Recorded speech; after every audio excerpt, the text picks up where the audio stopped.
حضرت عائشہ صدیقہ فرماتی ہیں ہم نے گھر میں جو ماحول دیکھا ہے سرکار جتنے مشاغل فرماتے ہیں ان میں سب سے زیادہ آپ کا مشغلہ یہ ہے کہ آپ مسواک فرمایا کرتے. اس سے آپ اندازہ لگا سکتے ہیں کہ سرکار کا کتنا قرب حاصل تھا عبداللہ ابن مسعود کو. اور نبی اکرم صلی اللہ علیہ وسلم کے وضو اور غسل کا اہتمام یعنی پانی مہیا کرنا بھی حضرت عبداللہ بن مسعود کی ڈیوٹی تھی. اور جب نبی اکرم صلی اللہ علیہ وسلم غسل کے لیے پردے کی اوٹ میں تشریف لے جاتے تو جو ہستی پردہ کرنے کے لیے کھڑی ہوتی وہ بھی عبداللہ ابن مسعود کی ہستی ہوا.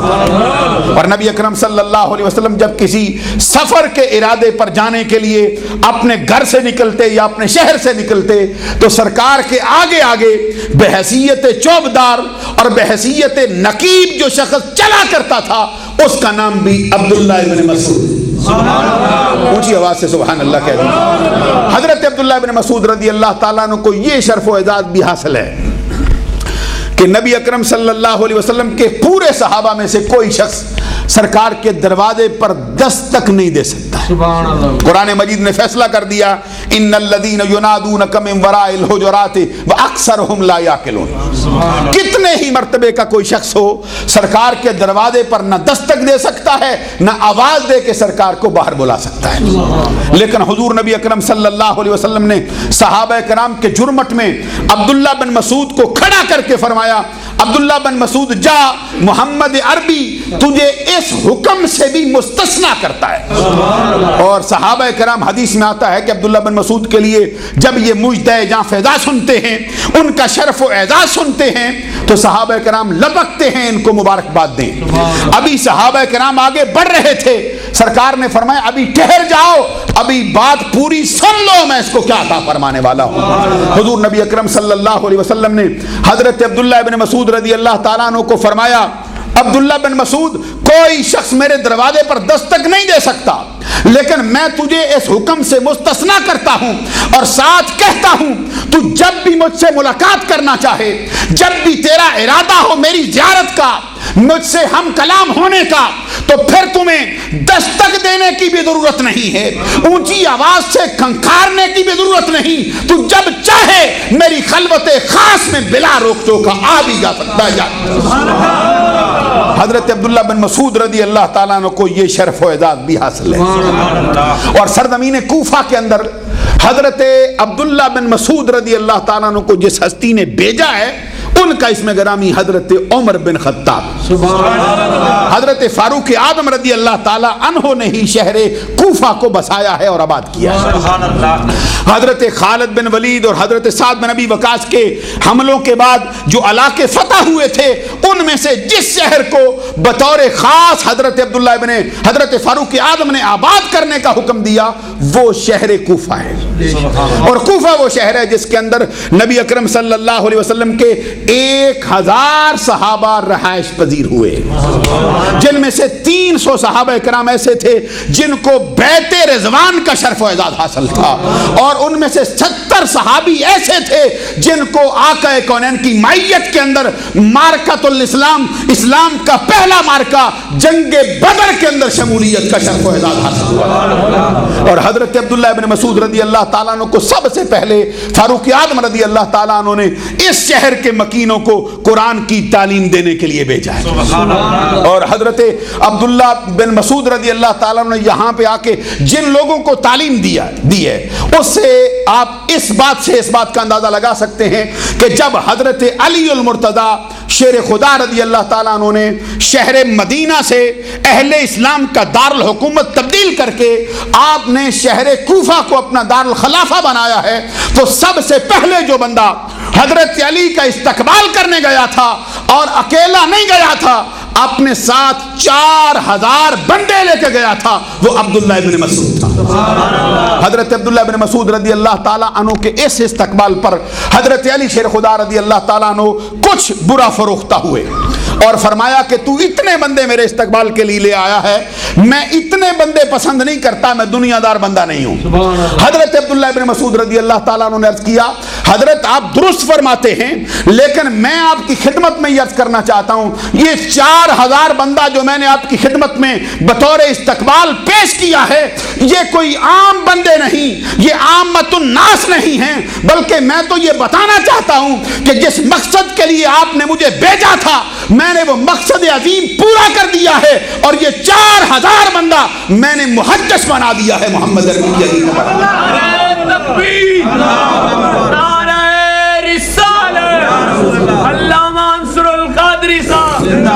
میں آپ کی خدمت عالیہ میں گزارش کروں گا کہ ذرا میرے ساتھ چلتے چلے آنا تاکہ میں آپ کو سرزمین کوفہ کی کہانی بھی کچھ سنا ڈالوں۔ یہ سرزمین کوفہ وہ ہے جس کو حضرت فاروق اعظم رضی اللہ تعالیٰ عنہ نے جو القاب دیے تھے ان میں سے پہلا لقب جو فاروق اعظم نے دیا وہ کنز الایمان ہے، جس کا مطلب ہوتا ہے اسلام کا خزانہ، ایمان کا خزانہ۔ اور حضرت فاروق اعظم رضی اللہ تعالیٰ نے جو دوسرا لقب اس کو دیا وہ لقب یہ ہے، حضرت فاروق اعظم نے فرمایا یہ راس الاسلام بھی ہے اور راس العرب بھی ہے، اس کو اسلام کی کھوپڑی بھی کہا جا سکتا ہے اور عرب کی کھوپڑی بھی کہا جا سکتا ہے۔ اور حضرت علی المرتضیٰ شیر خدا رضی اللہ تعالیٰ عنہ نے سرزمین کوفہ کو جو لقب دیا ہے وہ تاریخ اسلام کے اندر درج ہو چکا ہے۔ حضرت علی شیر خدا جب بھی کوفہ کو یاد کرتے فرماتے یہ تو جمجمۃ الاسلام ہے، یعنی یہ اسلام کا جھنڈا ہے کوفہ کی سرزمین۔ اور اسی کوفہ کے اندر حضرت سلیمان فارسی رضی اللہ تعالیٰ عنہ نے جب ان سے پوچھا گیا تو یہ کیا ہے، انہوں نے فرمایا کہ الکوفہ تو قبۃ الاسلام ہے، یہ کوفہ جو ہے یہ تو حقیقی معنوں میں اسلام کا گھر ہے، اسلام کا گھر ہے۔ یہ وہ سرزمین کوفہ ہے جس کے اندر حضرت عبداللہ بن مسعود رضی اللہ تعالیٰ عنہ نے اپنی مسند کو بچھایا تھا۔ اور حضرت عبداللہ بن مسعود رضی اللہ تعالیٰ عنہ کے وصال کے وقت جب ان سے پوچھا گیا، توجہ ہے نا، حضرت عبداللہ بن مسعود سے پوچھا گیا کہ اب آپ کی مسند پہ کون بیٹھے گا، آپ کے شاگرد تو بے شمار ہیں، آپ کی نظر میں کوئی ایسا تارا جگتا ہے جس کو آپ کی جگہ پہ بٹھایا جا سکے؟ تو حضرت عبداللہ بن مسعود نے فرمایا میری نظر حضرت علقمہ پر پڑتی ہے، اور میں سمجھتا ہوں کہ جس طرح کے مسئلے میں بتا سکتا ہوں اسی طرح کے مسئلے میرے بعد حضرت علقمہ بھی بتا۔ اور حضرت علقمہ کے متعلق حضرت عبداللہ بن مسعود کا کہنا یہ تھا کہ علقمہ کا جو علم ہے وہ مجھ سے کسی صورت بھی کم نہیں۔ اور عبداللہ بن مسعود رضی اللہ تعالیٰ عنہ کے بارے میں ایک بات اور بھی عرض کر دوں کہ نبی اکرم صلی اللہ علیہ وسلم فرماتے تھے کہ جو شخص یہ چاہتا ہے کہ قرآن کو اسی طرح پڑھے جس طرح قرآن اترتا رہا ہے، قرآن کو اسی طرح پڑھے جس طرح قرآن نازل ہوتا رہا ہے، قرآن کو اسی طرح پڑھے جس طرح جبریل پڑھتا ہے، اس کو چاہیے عبداللہ بن مسعود کی شاگردی اختیار کرے۔ اور حدیث میں آتا ہے کہ ایک مرتبہ نبی اکرم صلی اللہ علیہ وسلم نے حضرت عبداللہ بن مسعود کو بلایا، عبداللہ بن مسعود کو بلا کے فرماتے ہیں مجھے قرآن سناؤ۔ کیا مرتبہ ہے اس ہستی کا جس کو سفارش خود صاحب قرآن کر رہا ہے، قرآن۔ حضرت عبداللہ بن مسعود کہتے ہیں میں نے عرض کیا سرکار آپ پہ تو قرآن اترا ہے، اب آپ کو کیا حاجت ہے کہ کوئی آپ کو قرآن سنائے؟ آپ تو جبرائیل امین آپ کے دروازے پر حاضر ہوتا رہا ہے۔ کہتے ہیں حضور نبی اکرم صلی اللہ علیہ وسلم نے فرمایا میرا دل چاہتا ہے عبداللہ بن مسعود تو قرآن پڑھتا رہے میں اس کو سنتا۔ حضرت عبداللہ بن مسعود رضی اللہ تعالیٰ عنہ فرماتے ہیں کہ میں قرآن کی سورہ نساء پڑھ رہا تھا، جب میں پڑھتے پڑھتے اس مقام پہ آیا فَكَيْفَ إِذَا جِئْنَا مِن كُلِّ أُمَّةٍ بِشَهِيدٍ وَجِئْنَا بِكَ عَلَى هَؤُلَاءِ شَهِيدًا۔ کہتے میں نے دیکھا آقا کونین کی آنکھوں سے آنسو چھم چھم گر رہے تھے، اور حضور نبی اکرم صلی اللہ علیہ وسلم زار و قطار روتے روتے میری طرف اشارہ کر کے فرماتے تھے عبداللہ بن مسعود بس کر، میں نے جو کچھ سننا تھا تیری زبان سے سن لیا۔ یہ حضرت عبداللہ بن مسعود کہتے ہیں کہ علقمہ جو میرا شاگرد ہے کسی اعتبار سے علم میں مجھ سے کم نہیں ہے۔ حضرت علقمہ نے آپ کی مسند کو سنبھالا، اور حضرت علقمہ کتنے برس تک آپ نے استاد کی مسند پہ بیٹھے رہے. جب ان کے وصال کا وقت آیا تو ان کے شاگردوں نے پوچھا حضرت آپ کے شاگرد تو بے شمار ہیں, اب کون سا بندہ ہے جس کو آپ کی مسند پہ بٹھایا جائے؟ تو حضرت علقمہ نے کہا میری نظر جس ہستی پہ پڑتی ہے وہ حضرت ابراہیم نخعی کی ذات ہے. پھر حضرت ابراہیم نخعی تقریباً 20 برس تک اس مسند پر بیٹھے رہے. جب ان کے وصال کا وقت آیا ان کے شاگردوں کی تعداد ہزاروں سے تجاوز کر گئی.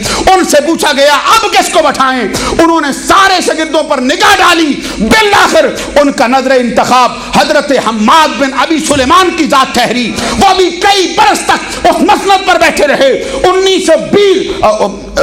120 ہجری پر جب حضرت حماد بن ابی سلیمان کے وصال کا وقت آیا تو پھر پوچھا گیا اب اس مسند پہ بیٹھنے کا حق کون رکھتا ہے؟ وہ فرماتے ہیں میرے وصال کے بعد نہیں, خدا کی قسم میرا دل تو چاہتا تھا کہ اگر ہو سکے میں اپنی زندگی میں ہی اس شخص کو بٹھاؤں جس کا نام ابو حنیفہ نعمان بن ثابت.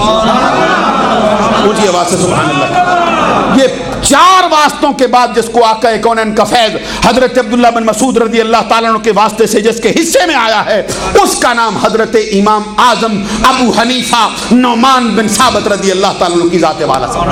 اور حضرت امام اعظم ابو حنیفہ پہلا شخص ہے امت مسلمہ کے اندر جس نے اصول فقہ کے قواعد, اصول فقہ کی اصطلاحیں, اصول فقہ کے ضوابط, اصول فقہ کے قوانین, اصول فقہ کے ضابطے امت مسلمہ کے سامنے رکھے. جس کے نتیجے میں حضرت امام شافعی سے جب پوچھا گیا کہ آپ کیا کہتے ہیں امام اعظم ابو حنیفہ نعمان بن ثابت کے بارے میں, تو انہوں نے فرمایا مجھ سے کوئی پوچھے کہ ابو حنیفہ کیا ہے, فرماتے الفقہاء کلہم عیال ابی حنیفہ تھا. خدا کی قسم مجھے تو لگتا ہے کہ زمانے کا ہر فقیہ ابو حنیفہ کا بال بچہ ہے. ابو حنیفہ اس کا سردار ہے.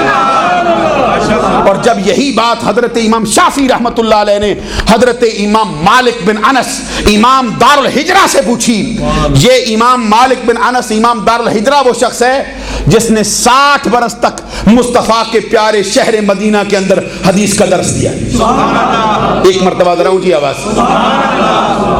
ابھی میں بعض لوگوں کو یہ محسوس کر رہا ہوں کہ یا تو پھر ان کو میری بات کی سمجھ نہیں آ رہی یا پھر یہ ہے کہ لاؤڈ اسپیکر درمیان میں کوئی بات حائل کر دیتا ہے یا پھر یہ ہے کہ وہ ان کے لیے یہ بات درخور اعتنا نہیں.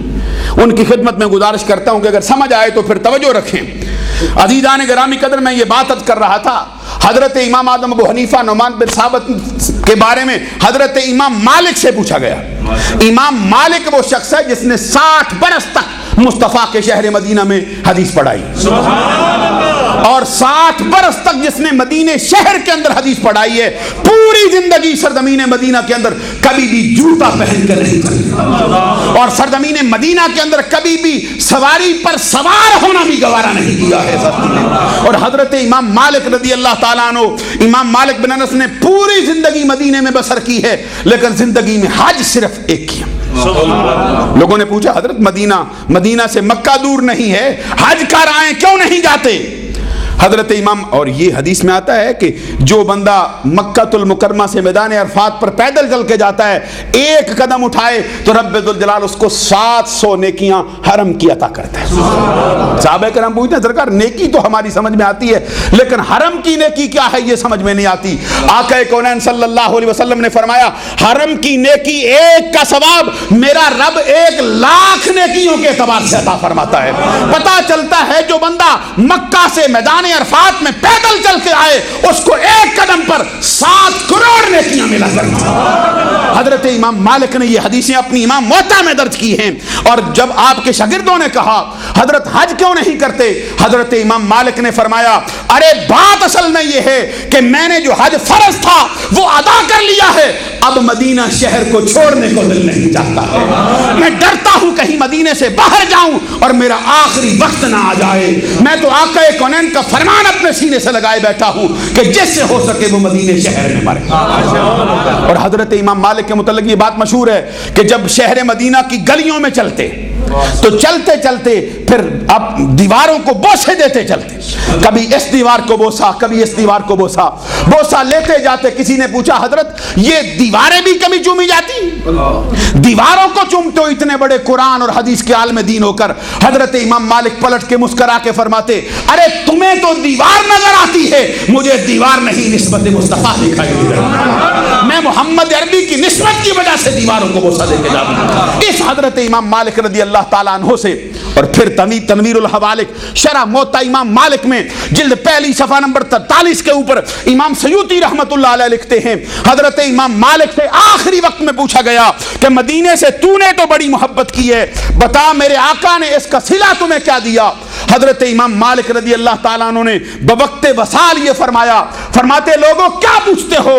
اللہ کی قسم واللہ ما بتو الا رأیت رسول اللہ صلی اللہ علیہ وسلم، اللہ کی قسم میرے اوپر آج تک ایک رات بھی ایسی نہیں گزری جس رات کو میری آنکھ لگی ہو آمنہ کے لال کا دیدار نصیب۔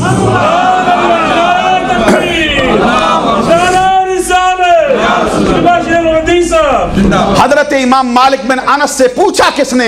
حضرت امام محمد بن ادریس شافعی نے پوچھا میرے استاد و امام مالک بتاؤ ابو حنیفہ کے بارے میں کیا کہتے ہو؟ حضرات توجہ فرمائیے، حضرت امام مالک جو بیٹھے تھے کھڑے ہو گئے، فرماتے شافعی مجھ سے پوچھتا ہے ابو حنیفہ کیا ہے؟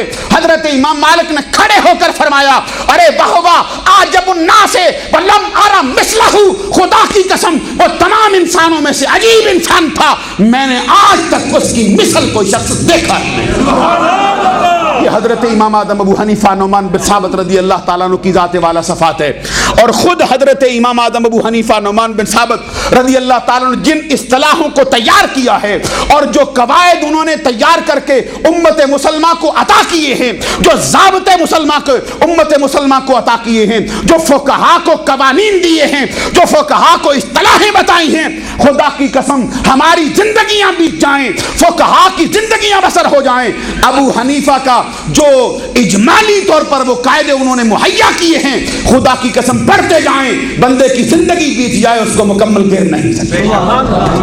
امام آدم ابو حنیفہ نعمان بن ثابت نے جس میدان کے اندر کام کیا ہے، اگر میں اس کا ایک جائزہ آپ کے سامنے پیش کروں عزیزان گرامی قدر، تو پھر دیکھیے خاص ہے، عام ہے، مشترک ہے، معول ہے، مطلق ہے، مقید ہے، ظاہر ہے، نص ہے، مفسر ہے، محکم ہے، خفی ہے، مشکل ہے، مجمل ہے، متشابہ ہے، حقیقت ہے، مجاز ہے، صریح ہے، کنایا ہے، حقیقت متجرہ ہے، حقیقت محجورہ ہے، حقیقت مستعملہ ہے، دلالت النص ہے، عبارت النص ہے، اشارت النص ہے، عبارت النص ہے، اقتضاء النص ہے، تخصیص نوع ہے، تخصیص جنس ہے، تخصیص فرد ہے۔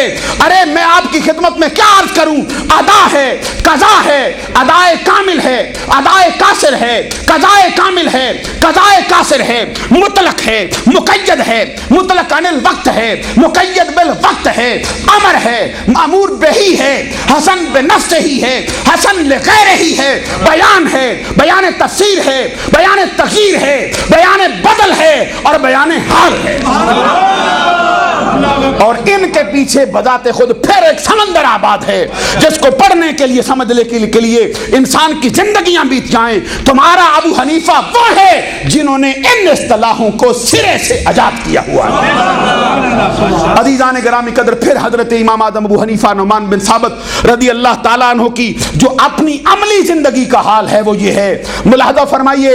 حضرت امام آدم ابو حنیفہ نعمان بن ثابت کے متعلق آپ کے سمانے نگار لکھتے ہیں، حضرت امام ابو یوسف فرماتے ہیں کہ میں 19 برس تک حضرت امام آدم ابو حنیفہ نعمان بن ثابت کی بارگاہ میں رہا، اور 19 سالوں کے اندر میں نے آپ کو شام کی نماز کے وضو سے فجر کی نماز پڑھتے دیکھا۔ 19 برس تک حضرت امام ابو یوسف کا بیان ہے، کہتے ہیں میں 19 سال تک اپنے استاد کی بارگاہ میں بیٹھا رہا، اور میں نے 19 سالوں کے اندر شام کی نماز، مغرب کی نماز کے وضو سے فجر کی نماز پڑھتے دیکھا۔ اور آپ کے متعلق آپ کے سوانح نگار لکھتے ہیں کہ آپ نے 30 برس تک، ذرا میرے ساتھ چلتے آئیں تاکہ میں آپ کا تعارف مکمل آپ کے سامنے رکھ سکوں، تو 30 برس تک آج کی عصر کی نماز کے وضو سے دوسرے دن کی ظہر کی نماز پڑھی۔ شاید آپ نے توجہ نہیں فرمائی ہے میں کیا جملہ کہہ چکا ہوں. آج کی عصر کی نماز کے وضو سے دوسرے دن کی ظہر کی نماز 30 برس تک پڑھنے والا ہے ابو حنیفہ نعمان بن ثابت. اور یہ بات آپ کے متعلق مشہور ہے کہ 40 برس تک عشاء کے وضو سے فجر کی نماز ادا فرمانے والے ہیں. اور آپ کے متعلق یہ بات مشہور ہے کہ 20 برس تک 20 سالوں کے اندر روزہ رکھنے میں ایک بھی ناغہ نہیں کیا گیا. امام اعظم ابو حنیفہ نعمان بن ثابت رضی اللہ تعالیٰ عنہ ہر رات کو 1000 رکعت نماز نفل ادا کرتے ہیں. ہر رات 1000 نماز نفل ادا کرنے والا. اور پھر امام اعظم ابو حنیفہ نعمان بن ثابت رضی اللہ تعالیٰ عنہ کی عملی زندگی کا حال یہ ہے کہ امام اعظم ابو حنیفہ رمضان المبارک کے مہینے میں 61 قرآن پاک 61 قرآن پاک امام اعظم ابو حنیفہ ایک قرآن دن کو پڑھتے، ایک قرآن رات کو پڑھتے اور ایک نماز تراویح میں ادا فرماتے. 61 قرآن پاک حضرت امام اعظم ابو حنیفہ. اور جس جگہ پر آپ کا وصال ہوا ہے حضرت امام اعظم ابو حنیفہ نے فرمایا خدا کی قسم میں اس جگہ پر بیٹھ کر 70,000 مرتبہ قرآن مجید کی تلاوت کر چکا. کیسے میں سمجھاؤں اپنے سننے والوں کو یہ بات؟ 70,000 کلام اللہ کے ختم میں اس جگہ پہ آپ کر چکا ہوں. حضرت امام اعظم ابو حنیفہ نعمان بن ثابت زندگی کا آخری حج جب کرنے کے لیے تشریف لے جاتے ہیں، حاضری دیتے ہیں، تو پھر اپنی پوری دولت میں سے آدھا حصہ سرزمین حرم کے جو مجاور ہیں ان کی خدمت میں پیش کرتے ہیں اور فرماتے ہیں ایک رات مجھے خانہ کعبہ کے اندر بسر کرنے کی اجازت ہے. حضرت امام اعظم ابو حنیفہ نعمان بن ثابت رضی اللہ تعالیٰ عنہ وہ شخص ہیں جو اپنی زندگی کے آخری حج کے موقع پر سرزمین مکہ المکرمہ میں حاضر ہو کر سرزمین حرم میں جا کے بیت اللہ شریف کا دروازہ کھلوا کر حضرت امام اعظم ابو حنیفہ نعمان بن ثابت بیت اللہ کے اندر کھڑے ہوتے ہیں اور ایک ٹانگ اٹھا کر ایک ٹانگ پر کھڑے ہو کر پہلے 15 پارے تلاوت کرتے ہیں اور دوسری ٹانگ پہ کھڑے ہو کر دوسرے 15 پارے تلاوت کرتے ہیں. تکبیر، نعرہ رسالت، علماء اہل سنت. حضرت امام اعظم ابو حنیفہ نعمان بن ثابت رضی اللہ تعالیٰ عنہ کی جو خوشخبری ہے یہ آقا کونین صلی اللہ علیہ وسلم نے اپنی زبان اقدس سے بھی عطا فرمائی. سبحان اللہ. جی آواز. اور میں آپ کی خدمت میں عرض کروں یہ امام ابو جعفر طحاوی حضرت مولانا رجب علی تشریف فرما ہیں جو خصوصی طور پہ فن کے ساتھ تعلق رکھتے ہیں اور جو شخص بھی اسلامی علوم کے اندر مبتلا ہوتا ہے وہ امام طحاوی کی ذات کو جانے بغیر میں سمجھتا ہوں کہ پائے تکمیل تک اپنا علم نہیں پہنچا سکتا. امام طحاوی سے جب پوچھا گیا کہ تو کیا کہتا ہے امام اعظم ابو حنیفہ کے بارے میں، حضرت امام طحاوی بول اٹھے کہتے انا ابا حنیفہ النعمان بن ثابت فرماتے اعظم معجزات من اللہ بعد القرآن، رب کے قرآن کے بعد رب کا جو سب سے بڑا معجزہ ہے وہ ابو حنیفہ کی ذات ہے جو اللہ فرماتا. یہ ابو حنیفہ کے بارے میں امام جعفر طحاوی کہتے ہیں کہ رب ذوالجلال کے قرآن کے بعد محمد عربی کے صحابہ کے بعد جو سب سے بڑا معجزہ ہے رب کا وہ محمد عربی کا وہ ابو حنیفہ کی ذات کرام ہے. اور حدیث میں آتا ہے یہ حدیث جو میں ابھی آپ کو سنانے لگا ہوں یہ صحیح مسلم جلد دوم صفحہ نمبر 302 پر حضرت امام اساکر الملت والدین امام ابو الحسین مسلم بن حجاج بن مسلم قشیری نیشابوری شافعی سنی. سبحان اللہ. مجھے آواز سے ذرا سبحان اللہ. وقت نے مجھے اس بات کی اجازت نہیں دی ہے میں ابھی تو ان کا تعارف ان کا خاکہ پیش کر رہا ہوں. نہ میں نے ان کے مجاہدات آپ کے سامنے رکھے ہیں نہ میں نے ان کا علمی مقام آپ کے سامنے ابھی رکھا ہے. سبحان اللہ. عزیزان گرامی قدر جو بات میں عرض کر رہا تھا حضرت ابو ہریرہ رضی اللہ تعالیٰ عنہ کی روایت سے امام مسلم نقل کرتے ہیں. اس سے پہلے کہ میں یہ حدیث عرض کروں میں ضروری سمجھتا ہوں کہ آج کل کے زمانے کے اندر حضرت امام اعظم ابو حنیفہ پر جو الزام لگتا ہے کہ آپ کو حدیث نہیں آتی تھی، بعض خارجیوں نے اپنی کتابوں میں لکھا ہے کہ صرف 17 حدیثیں آتی تھیں آپ کو. یہ بہت بڑی ناانصافی بہت بڑا ظلم ہے. حضرت امام اعظم ابو حنیفہ نعمان بن ثابت کو کتنی حدیثیں آتی تھی؟ میں اس کا جائزہ پیش کروں آپ کی بارگاہ میں.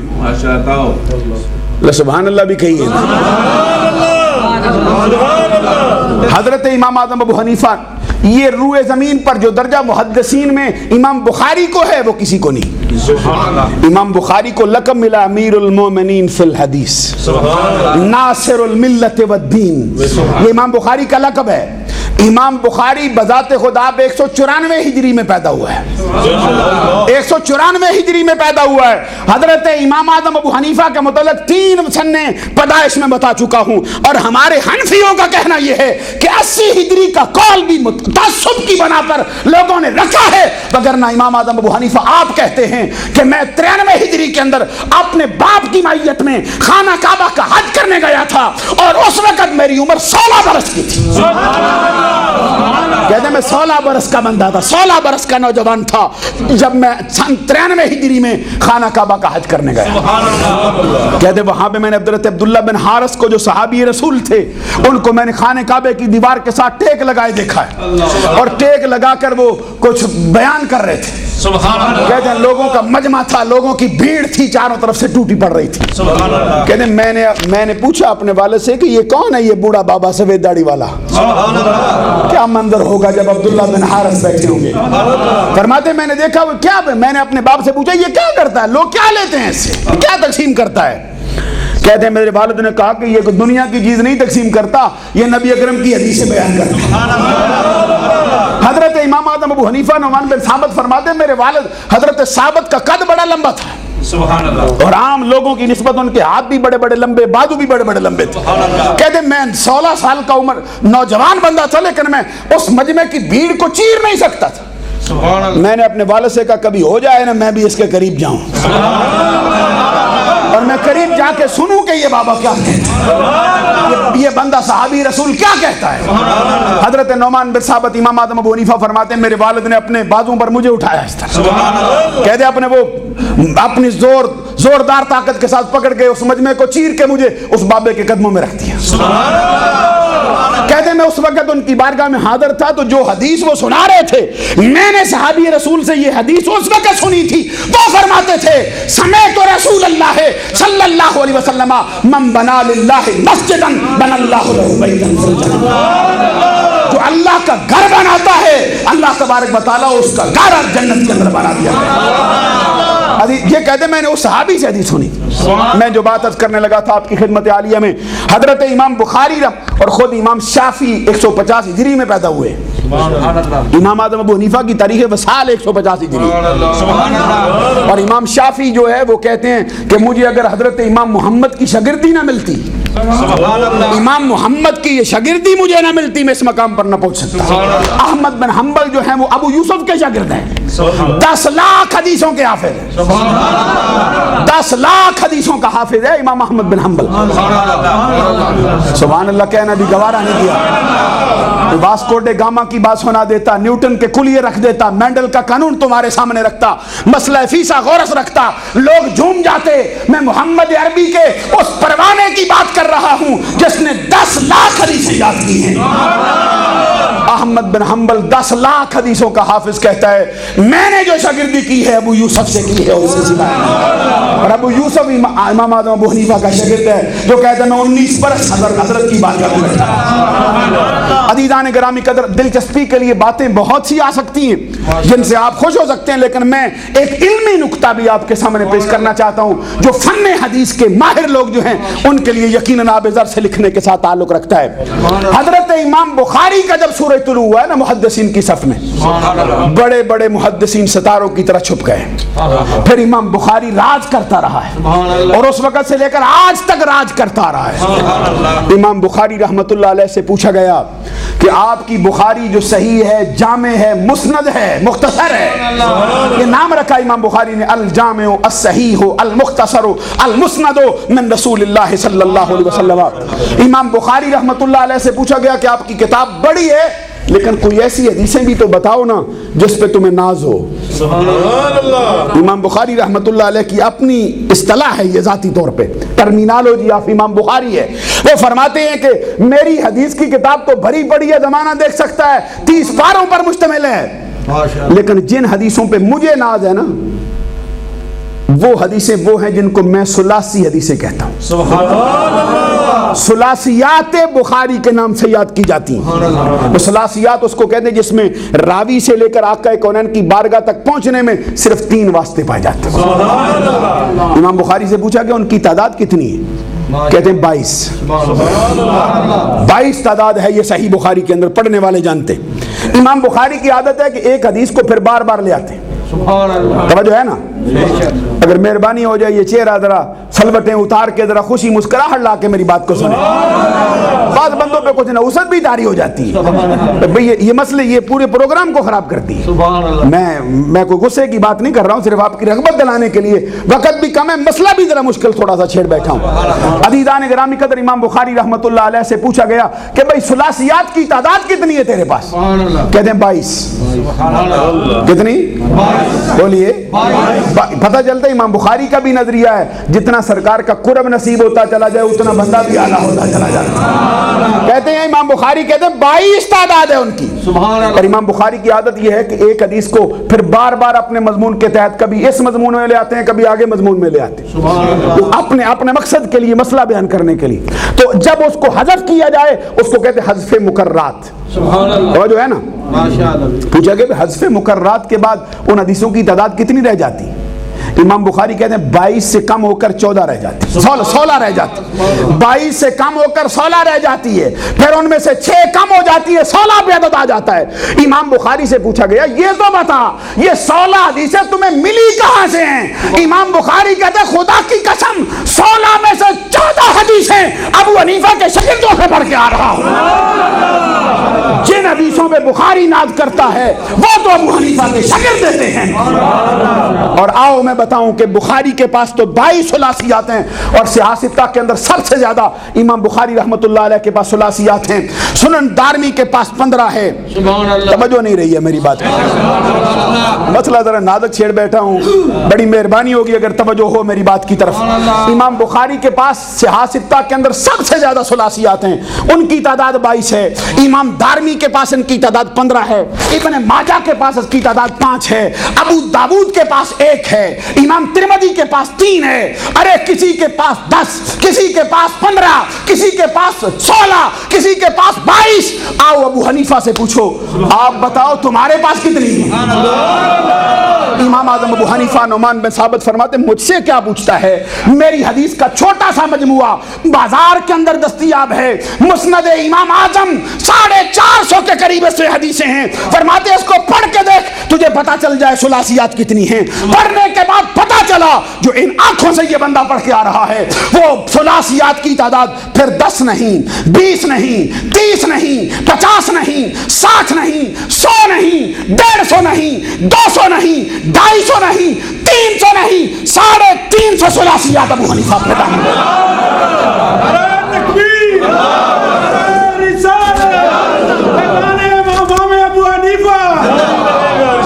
یہ امام بخاری 22 لے کے ناز کر رہا ہے, ابو حنیفہ 350 کے دامن میں. اور پھر میں آپ کی خدمت میں یاد کروں حضرت امام احمد بن حنبل کے, بالکل 2 منٹ میں بات مکمل کروں گا. حضرت امام احمد بن حنبل کے ایک ہم اثر بندے حضرت عبد الرحمن المکری, وہ ان کا شاگرد کہتا ہے جب میں اپنے استاد سے حدیث پڑھتا تھا نا تو میرا استاد حدیث پڑھاتا. حدیث پڑھانے والوں کا انداز یہ ہوتا ہے یہ علم ہے حدیث جس پہ ناز کرنا چاہیے, یہ قرآن علم ہے جس پہ ناز کرنا چاہیے, فقہ علم ہے جس پہ ناز کرنا چاہیے. جن علوم میں زمانہ اپنی زندگی بسر کر رہا ہے یہ علوم وہ نہیں جس پہ ناز کیا جائے. عزیزان گرامی قدر میں جو بات عرض کر رہا تھا آپ کی خدمت عالیہ میں وہ یہ ہے, حضرت عبد الرحمن کہتے ہیں جس استاد سے میں حدیث پڑھتا تھا نا میرا استاد حدیث پڑھاتے پڑھاتے ہر کسی کا نام لیتا تھا, اور یہ قاعدہ ہوتا ہے حدثنا فلان ابن فلان, اخبرنا فلان ابن فلان, انبانا فلان ابن فلان, سمیت فلان فلان, یہ اس طرح حدیث پڑھائی جاتی.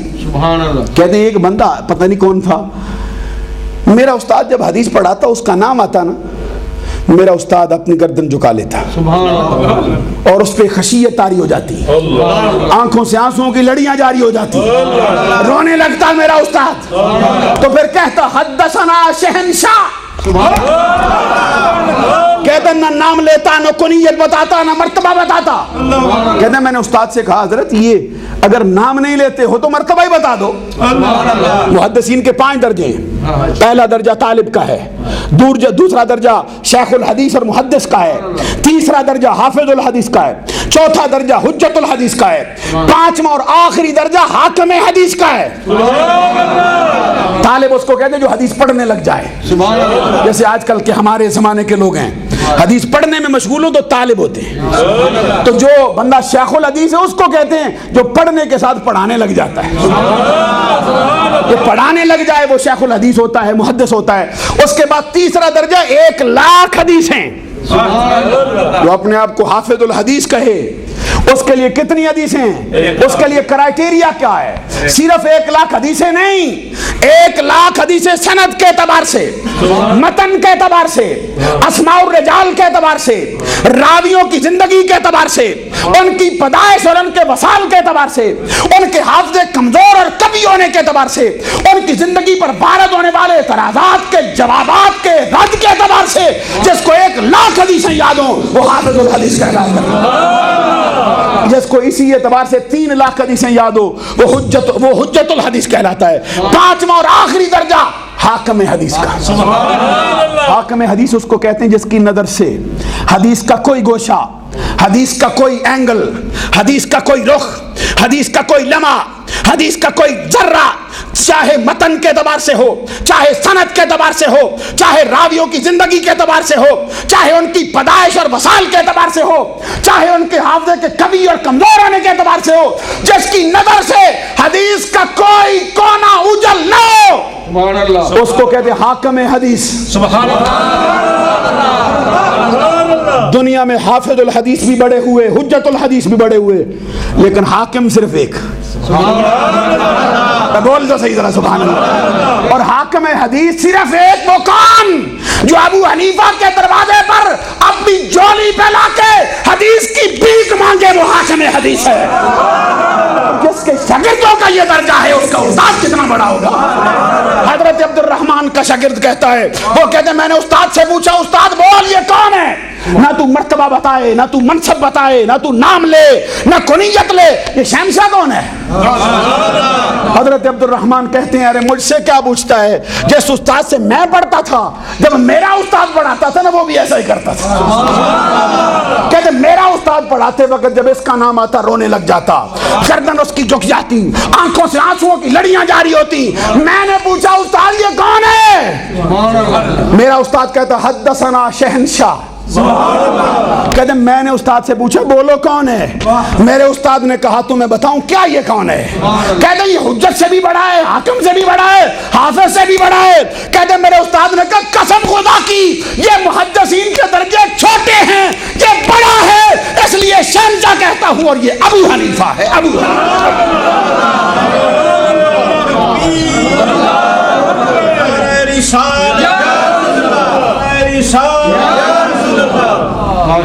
اب آپ نے دیکھا ملازہ نہیں فرمایا نعرہ کس نے لگایا؟ حضرت مولانا رجب علی صاحب نعرہ لگا رہے ہیں. پتہ چلتا ہے کہ بات بھی امام اعظم ابو حنیفہ کی اسی زاویے کے اعتبار سے کہ عالم ربانی نعرہ لگائے تو بات اور ہوا کرتی ہے. عزیزان گرامی قدر وقت اگر اجازت دیتا نا مجھ کو تو میں پھر آپ کو بتاتا پھر ابو حنیفہ نے کس میدان میں قدم رکھا. اور اپنے بیٹے کو امام اعظم ابو حنیفہ نے جو وصیت فرمائی ہے نا، اپنے بیٹے کو 5 حدیثیں آپ نے بیان کی ہیں. فرمایا اس کو پلے باندھ لے، اور فرمایا یہ نہ سمجھنا کہ 5 حدیثیں ہیں، فرمایا ان کا انتخاب میں نے 5,00,000 حدیثوں سے کیا ہے. یہ ابو حنیفہ 12,00,000 سے زائد علم مسائل بیان کرنے والی ہستی، 12,00,000 سے زائد مسائل بیان کیے ابو حنیفہ نے. زمانہ کیا جانے ابو حنیفہ کس کا نام ہے؟ پوچھ پھر داتا علی حجویری کا خواب نہ سنا دوں تمہیں چلتے چلتے.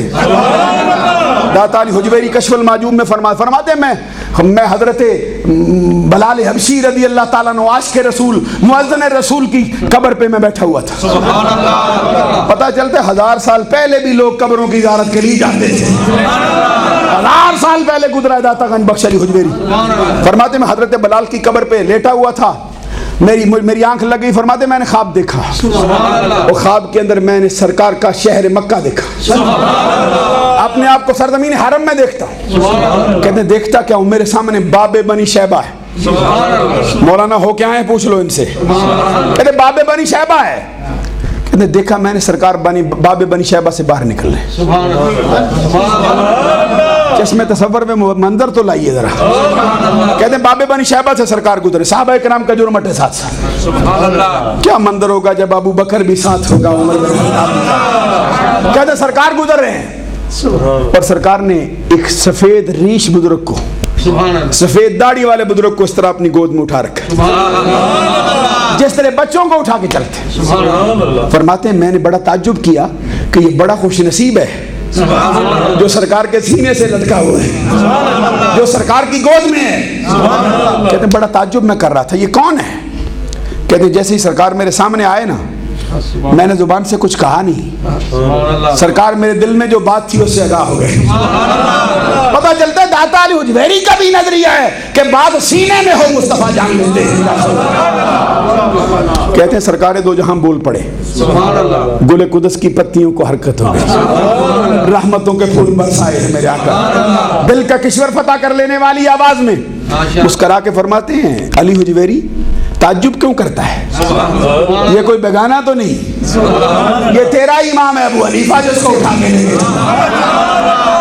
کہتے تیرا امام ہے جس کو سینے سے لگا کے لے کے آ رہا ہوں. داتا علی حجویری فرماتے خواب میں نے دیکھا ہے, تعبیر بھی اس بھی میں ہی بیان کر سکتا ہوں اور کوئی نہیں کر سکتا. فرماتے آؤ تعبیر بتاؤں. پوچھا گیا کیا تعبیر ہے. فرماتے ہیں تعبیر یہ ہے کہ ابو حنیفہ اگر خود چل کے آتا نا اپنے قدموں میں, باقی وہ صفت ہوتا. کہتے ہیں اب خود نہیں چل کے آ رہا, سرکار لے کے آ رہے ہیں. اس کا مطلب یہ ہے ابو حنیفہ یہ فانی ہو چکا ہے اپنی صفتوں کے اعتبار سے, اب اس کو جو بقا ملا ہے وہ سرکار کے وسیلے سے مل رہا ہے. کہتے ابو حنیفہ اگر ماشاء اللہ فرماتے داتا گنج بخش علی حجویری فرماتے اگر خود چل کے آتا نا تو اجتہاد کے اندر مسئلہ غلط ہو سکتا تھا, خطا ہونا ممکن تھی. کہتے ہیں اب ابو حنیفہ اپنے آپ میں تو ختم ہو گیا, یہ فنا فی الرسول ہو گیا. اب اس کو جو بقا ہے وہ محمد عربی کی ذات سے ہے, اب اس کے کسی مسئلے میں خطا ہو ہی نہیں سکتا. ابو حنیفہ ہے جو درست لے کے آ رہا ہے. اللہ تبارک و تعالی عمل کی توفیق عطا فرمائے. یہ بیان تو بڑا لمبا ہے امام اعظم ابو حنیفہ کی ذات والا صفات.